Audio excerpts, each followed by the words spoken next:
જય હિન્દ, જય સંવિધાન. બહુ સહન કર્યું.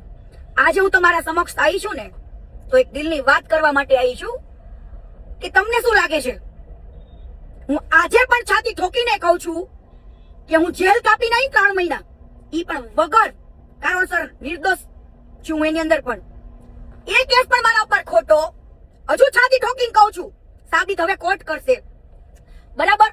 ત્યારબાદ વન બાય ખોટી એફઆઈઆર કરીને મારા ઉપર મને ખૂબ અત્યારે પરેશાન કરવામાં આવે છે. કાપોદ્રા પોલીસ સ્ટેશનની અંદર હું જ્યારે સાઈન કરવા જાઉં છું ને મહિને, ત્યારે મને ખૂબ ટોર્ચરિંગ કરવામાં આવે છે કે તું ખજૂરના લાઈવ બંધ કરી દે, શાહ ઇન્વેસ્ટમેન્ટનું બંધ કરી દે, આવી રીતના ઘણું બધું ટોર્ચરિંગ કરવામાં આવે છે. મારી સાથે કોઈ મારો મિત્ર આવ્યો હોય ને એને પણ એને ખોટી ધમકીઓ આપવામાં આવે છે, ઉપર બેસાડવામાં આવે, એના મોબાઈલ લઈ લેવામાં આવે, મારા મોબાઈલ લઈ લેવામાં આવે. આ બધું સહન કર્યું, પણ હવે નહીં.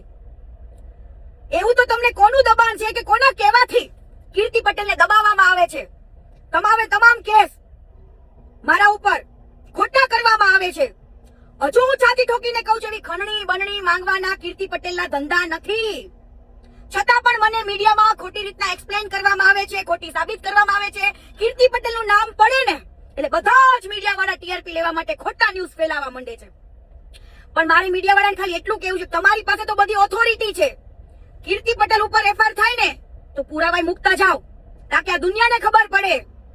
અને હું દુનિયાને કહું છું, માર્કેટમાં બધા વ્યક્તિઓને કહું છું જોનારા, કે મીડિયા બોલે ને એ ક્યારેય સાચું નથી હોતું. મીડિયા અત્યારે એક બિઝનેસ થઈ ગયો છે અને કાયદા અત્યારે એક બિઝનેસ થઈ ગયો છે. તમે ગમે એવા રૂપિયા આપો ને એફઆઈઆર પડાવો, ભલે ને કોઈ માણસ હેરાન થતો, ભલે ને વર્ષો કેસ લડતો, સાબિત કોર્ટ કરશે. પણ કેમ ભાઈ? વગર કારણોસર એક કાયમ એવો ગુનો નથી કર્યો, છતાં પણ અમારે એવી જેલો કાપવાની ધમકાવવામાં આવે છે. કઈ પણ બોલી એટલે ખજૂરના લાઈવ બંધ કરે, એનો મતલબ એમ કે તમને આ બધું પોલીસ સ્ટેશન ની અંદર એવા કોઈ પૈસા આપે છે ખજૂર મને દબાણ કરવાના, કીર્તિ પટેલને હેરાન કરવાના? તે કામ કરો, મારા ઉપર ખોટી એફઆઈઆર ફાડવાનું બંધ કરો અને કીર્તિ પટેલને બોલાવી લ્યો અને લટકાવી દો ફાંસીએ અને આપી દો કે તો જીવતા સમાધિ. કીર્તિ પટેલ એક સેવાનું કાર્ય કરે છે, બેન દીકરીઓ માટે લડવાનું. હું નથી તો કોઈ અસામાજિક તત્વ, નથી કોઈ ગુંડો, નથી કોઈ લુખ્ખો. એવા હજારો લુખ્ખા માર્કેટમાં ફરે છે, પણ મને એક ખોટી રીતના અસામાજિક તત્વ, એક ગુંડા તરીકે એક્સપ્લેન કરવામાં આવે છે અત્યારે. પણ સાહેબ હવે બહુ થઈ ગયું, બહુ ખોટા કેસ કર્યા અને હજુ પણ મને એવા ડ્રગ્સના કેસમાં, એવા ગાંજાના કેસમાં, મને એવા મોટા કેસના ફસાવાની હજુ પણ ધમકી છે. પણ હવે નહીં સાહેબ, હવે આ ધમકી મારા ઉપર હું અત્યારે અરજી આપું છું કે મને આવા ધમકી આવા કેસમાં ફસાવાની આપી છે. શું તમે રોજ મારા ઉપર એક નવી એફઆઈઆર બનાવશો? દુનિયા શું વિચારશે કે કીર્તિ પટેલે સાચે આવું કર્યું છે? એક દીકરી થઈને તમે ગમે એવી એફઆઈઆર કરી. હું હસતા મોઢે જેલ કાપીને આવી છું, લોકોને એમ થાય કે ઓહો કીર્તિ પટેલે ગુનેગાર હશે, પણ બે છાતી ઠોકીને કહું છું કે મારા ઉપર એફઆઈઆર બની છે ને તદ્દન ખોટી છે. મને એવા કેટલાય અધિકારીઓની ધમકી, બરાબર, બધાના નામ લખીને લઈ જઈશ. એક કામ કરો, મને જીવતા સમાધિ લેવી છે, બોલો, જીવતા સમાધિ લેવી છે, બોલો. ત્યાંથી તમારે કીર્તિ પટેલ ઉપર આ ખોટા કેસ કરવાનું બંધ થઈ જશે. કાં તો મને બોલાવો અને દવા પીવડાવી દો, કાં તો ફાંસીએ લટકાઈ દો. હા, ઈ જીગર રાખું છું મરવાનું, પણ તમારા આવા ખોટા કેસ હવે કીર્તિ પટેલથી સહન નહીં થાય. ઓલો અલ્પેશ ડોંડા કીર્તિ પટેલ નું ખરાબ બોલ્યો છે, કીર્તિ પટેલને ગાળો દે છે અને છતાં બી કીર્તિ પટેલ ઉપર કેસ.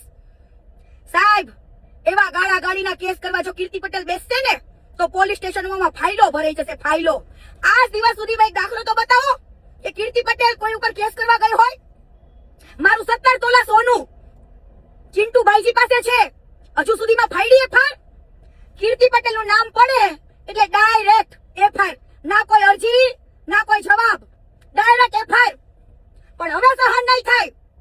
એક મરદ માણસને તમે એવું કાર્યકૃત્ય કરી રહ્યા છો કે દવા પીને મરી જાય, પણ હું મરવા પેદા નથી થઈ. કદાચ તમારે મારવી હોય તો અવતાર્યો મારી નાખો, પણ હવે ખોટા કેસ સહન નહીં થાય. દુનિયાને એવું જતાવો છો કે મોટી ક્રિમિનલ છે, મોટી ગુંડી છે, પણ હવે સહન નહીં થાય. એક પુરાવા મૂકીશું. કાપોદ્રા પોલીસ સ્ટેશન ની અંદર મને કેવી ધમકાવવામાં આવી છે, કેવા ખોટા કેસ કરવાની ધમકી આપી છે. લે મને કે તને ડ્રગ્સમાં ફસાઈ દેવી, આમને ફસાઈ દેવી, તેમ ફસાઈ દેવી. છે તે સમયે મારા ઉપર પાસા થયા ને તે દિવસે ખજૂર બાર ઉભો તો, પેલો લીટી વિશ્વાસ સોની બાર ઉભો તો, લાલો આહિર બાર ઉભો તો, પોલીસ સ્ટેશનની બહાર. કેમ ભાઈ? મારું કાર્ય શું, મારો ગુનો શું? એક સચ્ચાઈ માટે લડું હે? એક દાન ચોરીનો એક કેસ મેં બહાર પાડી દીધો એટલે? હે તમે એવું ઈચ્છો છો કે આ કીર્તિ દબાઈને મરી જાય? તો મારી નાખો, હાલો મારી નાખો, પણ આ ખોટા કેસ કરવાનું બંધ કરી દો. આ તમારી મર્દાનગી નથી, એક હિંમતવાળી છોકરીને પાડવાની કોશિશ થઈ રહી છે. કેમ ભાઈ? બંગડી પહેરી લો, બંગડી.